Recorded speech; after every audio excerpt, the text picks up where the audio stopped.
Welcome to AskPsychSessions, where we ask some of the best teachers in psychology questions from you, our audience. If you would like to send in a question or an idea for a conversation, please visit bit.ly/AskPsychSessions. That's bit.ly/AskPsychSessions, all lowercase, no spaces. And here's our next question. I am here with Eric and Jane Halonen, and here is a question from Kristen Herman. What, if anything, do we need to do to change about our practice for Gen Z? If good teaching is good teaching, what's the point in generational studies? Wow, what a great question. Take it, Eric. Well, all right. So here's my thing. There are generational differences, but there are also individual differences. Meaning, I think generational differences are at times stereotypes, and I think we have to be careful about that. I mean, millennials versus the Great Generation versus baby boomers. And so if we start having teaching practices or rubric development or advising based on stereotypes, I think we run a great risk. And so whether we make stereotypes based on how we love Gen Z or how we hate Gen Z, I think that's risky. So Garth, ask the question again. So there was kind of two parts to it. Do we need to change our practice for the Gen Z generation? And then if good teaching is good teaching, what's the point in generational studies? Well, the first part is I don't think we need to change based on generational differences. I think good teaching is good teaching. I think we want to understand generational differences just so to understand them. There may be nuances that we change. There may be better ways to connect. There may be language differences or different expectations.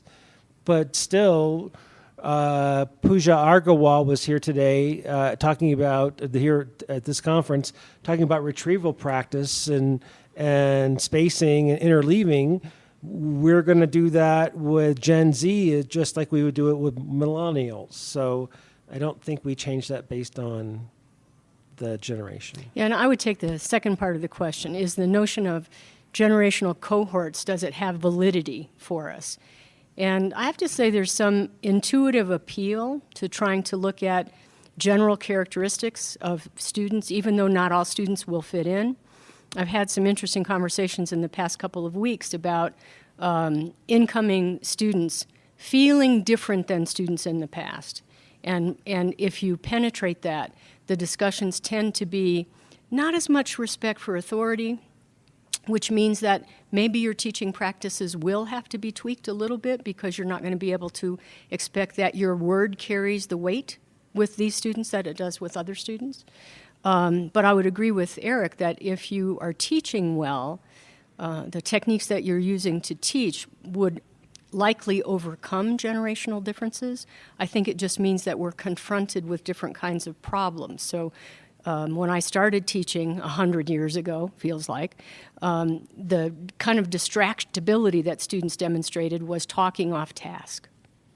And now distractibility is trying to figure out how to get students to disconnect from their media and their phones. And so the problem is the same, the medium is different. I also think if we went back far enough, we found instructors who were teaching at the time of the startup of the Vietnam War. We would find that there were probably classrooms that had students who were disrespectful, who were protesting. We don't have that now, and I'm guessing all three of us have read these pieces about students of today are not prepared, and they'll reveal the author, and it's some professor at Harvard writing it in 1895. Mm-hmm.